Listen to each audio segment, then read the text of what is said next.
Hey everybody, it's Rob from Flailthroughs. This is Gundam Battle Operation 2, and this is a request from Dark Hatred, who has another screen name you will probably see in the comments here, who wanted to see the Efreet Nacht in the colors of the Susanowo from Gundam 00. And that's a tricky thing, getting Susanowo's colors onto the Nacht form factor.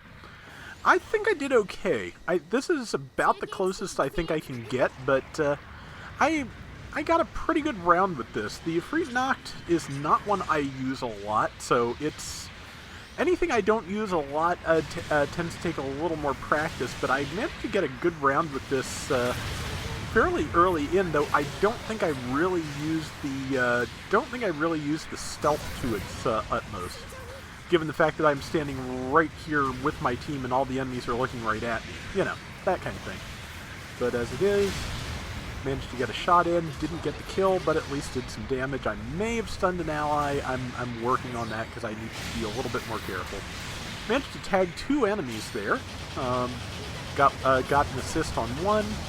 There's a couple of high mobility Zaku's here, and I'm thinking that they're probably either friends or in a clan together or something. Just one of those things. But yeah, I've been using I should probably try and do the whole combo, but I've been generally sticking to the downswing just because if I can only get one shot in, which frequently I can, the downswing by itself is going to probably be the most powerful of the lot.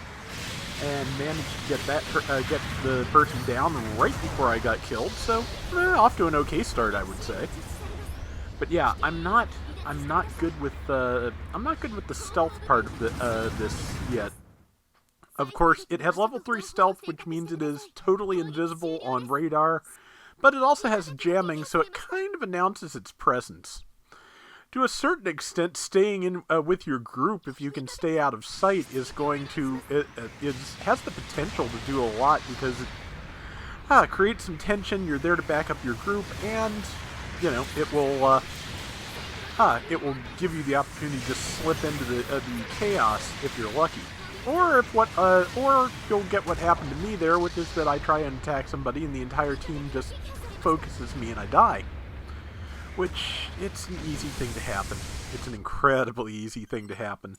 Especially since I'm not sure, but I think most of my team may have been dead when I jumped in there, which just made it kind of foolish. They've got a 1,300 point lead. I believe this is a 350 room, so that's substantial. Not insurmountable by any stretch, but substantial. Didn't manage to get the pilot. I call shenanigans, but I'm just going to hang around this corner and wait here and just camp the point to try and keep the enemy from getting it. Right now, since the Conquer gauge hasn't shown up, nobody's trying for it, so back to the Efreet. That's something you may know, but in case you don't, yeah, the Conquer gauge only shows up if someone is trying to take the point. If it's yours and you're sitting at it and there's nobody else there, you will not see the Conquer gauge. If somebody else shows up, even if the Conquer gauge is not moving, you will start to see it. We now have an exact tie. Let's see if we can make that a little bit better. Missed that shot, a little too far away from my Gatlings. There's a kill. And I think somebody else is about to get that one. I'm going to give it my best shot, though.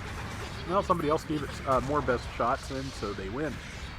And I'm just going to walk on that person right there. This is a basic round, so they were probably trying to launch support fire. And that didn't work for them.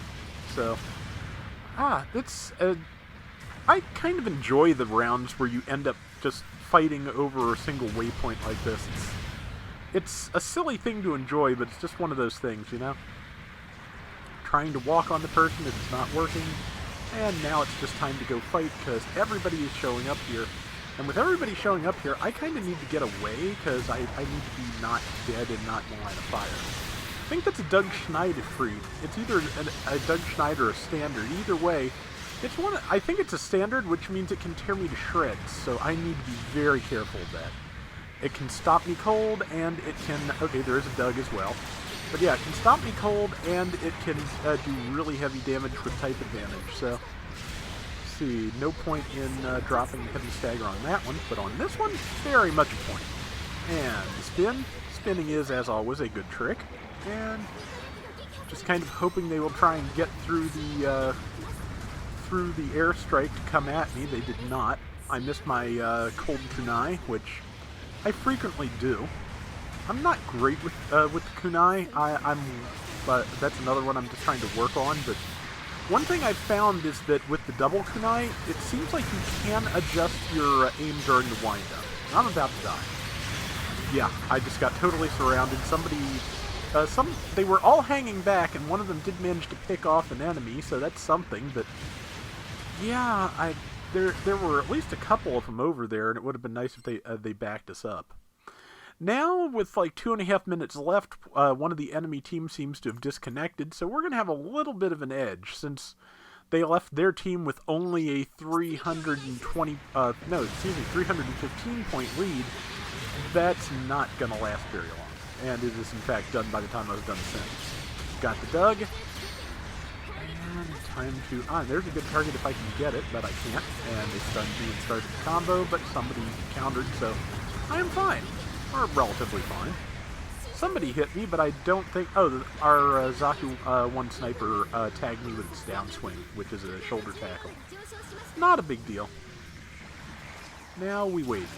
And I could use a little bit of repair, so while we wait for the enemy to show up, I'll take it. Number 2 has decided to forge ahead, so we can kind of use them as a canary in this particular coal mine. And just waiting to see if they start losing health or calling for help, as they have just done, or pulling back like they're doing. That is a good time to get your mobile suit. So, now, we are still here. I am still running this like a standard raid instead of a stealth suit, and it's working somehow. But yeah, it's time to get out of sight a little bit, at least enough to find a target and start fighting. And I found my target. It's the Efreet again, which I think I probably knocked down one of my allies. I'm very sorry about that, but kind of concerned with not getting killed by the Schneid. Instead, I got killed by the other Efreet, so that's an improvement, I guess. But 1 minute left, and yeah, they sent the sorry tell, and I said don't sweat it, because yeah, it happens. You rush in there, you try and get the kill, you do what you can, and sometimes you get stunned and you get killed. But yeah, there were a lot of people there low on health, so I'm just like, finish them off, because we can widen our lead a little bit if we can get a couple of good shots in. And there's one there. And that person is not quite dead, and Doug Schneid has caught me. That's bad. Luckily, it didn't catch me full force. It missed one of its shots. I didn't even get an assist on that. That's a shame. But time to try and lock down Doug. Doug is locked. And let us spin at Doug. And got the kill. There we go. Yeah, so I was not trying to show it off in a team setting here. I was not trying to run it not as a stealth raid, but that's what I wound up doing, and I did okay. It was a fun round, though, and I got to do a lot of fighting, got to finish a lot of things off, got to assist my team, and not bad. 27-45, and let's see, the final tally was what? It was 6 kills, 4 deaths. I tend to take a lot of deaths in raids like this anyway, so that's not terrible, I don't think.